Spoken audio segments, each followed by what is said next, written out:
എന്തോ ഒരു സന്തോഷമായിരിക്കും ഈ സാധനങ്ങളൊക്കെ വീട്ടിൽ കയറി ചെല്ലുമ്പോഴേ. ഐശ്വര്യമാണ് അതൊക്കെ, അതാണ് ഒരു ഐശ്വര്യം. എടാ നിനക്കെന്താ ഇങ്ങനെയൊക്കെ ചെയ്താല്?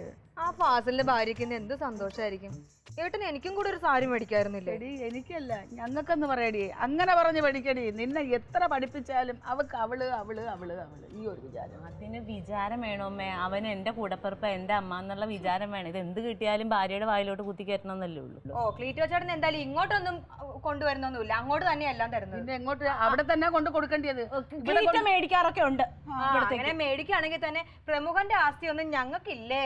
അയ്യോ ക്ലീറ്റോയേ, നിന്റെ ആങ്ങളെയല്ല, ഇതവന്റെ സ്വന്തം പെങ്ങളും ആങ്ങളുമാണ് ഇവർ. അറിയാമോ നിനക്ക്? എന്നിട്ട് ഏത് സമയം രാവിലെ ആകുമ്പോഴത്തേക്ക് കനക സോപ്പില്ല, എന്താണ് ഗ്യാസ് തീർന്നെന്നൊക്കെ പറഞ്ഞ് നാത്തൂൻ ഇങ്ങോട്ട്. വിളിക്കണോടി എന്റെ ആങ്ങളെന്നല്ലാതെ ഞാൻ പിന്നെ ആരെ വിളിക്കണം?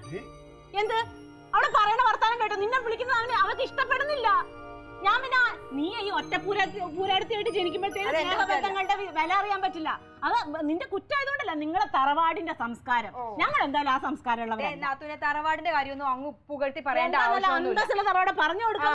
ഞങ്ങൾ വിചാരിച്ചത് വല്ല 4 കെട്ടും 8 കെട്ടൊക്കെ ആയിരിക്കുമെന്നാ. വന്നപ്പോഴല്ലേ ഒരു ഹവീൽദാറും പിന്നെ ഒരു നാത്തൂനും കുറെ ബെഡായി കഥകളും. കണ്ണു തുറന്ന് നോക്കടി, ഇവിടെ എന്താടി കുഴപ്പം? കേട്ടോണ്ട് നിൽക്കുവാണ് ഏട്ടാ. ഏട്ടൻ കേൾക്കണെന്താ? നമ്മുടെ അച്ഛനെ പറഞ്ഞത് അവള്. എടീ അവൾ ഉദ്ദേശിച്ചത് ഇതൊന്നുമല്ല. അവള് 3-4 മാളിക മണിമാളികയാണ് അവൾ ഉദ്ദേശിച്ചത്. അത് തന്നെ ഉദ്ദേശിച്ചത്. യോഗ്യത നിനക്കില്ല. നിനക്ക് സന്തോഷം. നാത്തൂന് ഭയങ്കര യോഗ്യത ഉണ്ടായിരിക്കും നാത്തൂൻ ഇവിടെ വന്ന് കിടക്കുന്നത്. എന്റെ വീട്ടിൽ കെട്ടിച്ച വീട്ടിൽ പോണില്ല. എന്റെ വീട്ടിൽ അവിടെ സ്വസ്ഥത ഉണ്ടാക്കും. നീ ഇവിടെ വെക്കുന്നതേ ഞങ്ങളുടെ അന്തസ്സും ഉണ്ടാ.